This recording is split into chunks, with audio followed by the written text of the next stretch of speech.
എന്താടാ മോനെ, ഞാൻ കുറെ നേരമായിട്ട് ശ്രദ്ധിക്കണം. എന്താ പ്രശ്നം? നീ വലിയ ടെൻഷനിലാണല്ലോ. അശ്വിൻ സാറ് ഋതിക മേഡം തമ്മിലുള്ള കല്യാണം മുടങ്ങിയത് അച്ഛൻ അറിഞ്ഞല്ലേ? അതില് അവരെന്റെ പേരും വെറുതെ വലിച്ചിട്ടു. എന്നിട്ട് ഞാൻ കാരണം മേഡത്തിന്റെ കല്യാണം മുടങ്ങി.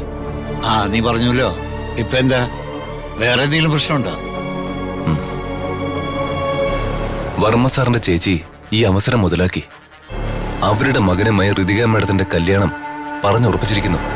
ആ തലതിരിഞ്ഞ ചെറുക്കനുമായിട്ടുള്ള കല്യാണം വർമ്മ സാർ സമ്മതിച്ചോ? അതേന്നെ, വർമ്മ സാറ് പറഞ്ഞുറപ്പിച്ചതുകൊണ്ട് ഋതിക മേഡത്തിനും അതിൽ നിന്ന് പിന്മാറാനാവുന്നില്ല. നല്ലൊരു കുഞ്ഞാ, എല്ലാരോടും കരുണയുള്ള കുഞ്ഞ്. ആ കുഞ്ഞിന് ഇങ്ങനെ ഒരു ഗതികേട് വന്നുകൂടാ മോനെ. എന്ത് വില കൊടുത്തിട്ടായാലും ഇത് മുടക്കണം. വർമ്മ സാറിന്റെ തീരുമാനത്തെ എങ്ങനെയാലും തിരുത്തണം. ഞാൻ ശ്രമിക്കുന്നുണ്ടച്ചാ, പക്ഷേ എളുപ്പമല്ല. ഋതിക മാഡം പോലും സമ്മതിച്ച മട്ട. അമ്മയില്ലാതെ വളർന്ന കുഞ്ഞാ, അതിന് നല്ല വഴി ഉപദേശിക്കാൻ നമ്മളൊക്കെ ഉള്ളൂ. ഈ നാട്ടുകാർ മുഴുവൻ മഹാറാണിയെ പോലെ കണ്ടു വണങ്ങിയ ഒരാളാ പത്മാവതി അമ്മ. ഒരു പ്രഭാതത്തിൽ അവരെ കാണാതായി.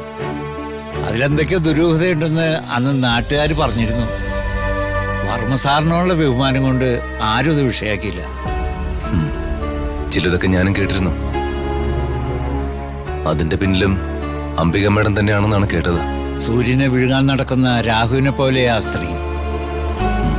വർമ്മ സാറിനെ എങ്ങനെ വിഴുങ്ങാമെന്നാണ് അവര് ഗവേഷണം ചെയ്യുന്നത്.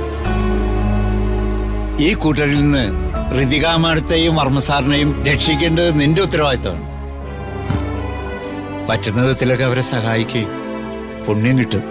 ശരിയച്ചാ.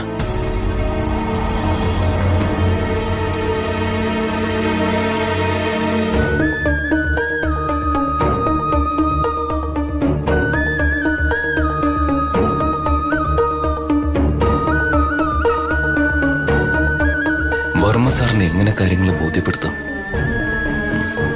എന്താ ഒരു വഴി? രാജു, ഈ ലോകത്തൊന്നും അല്ലേ?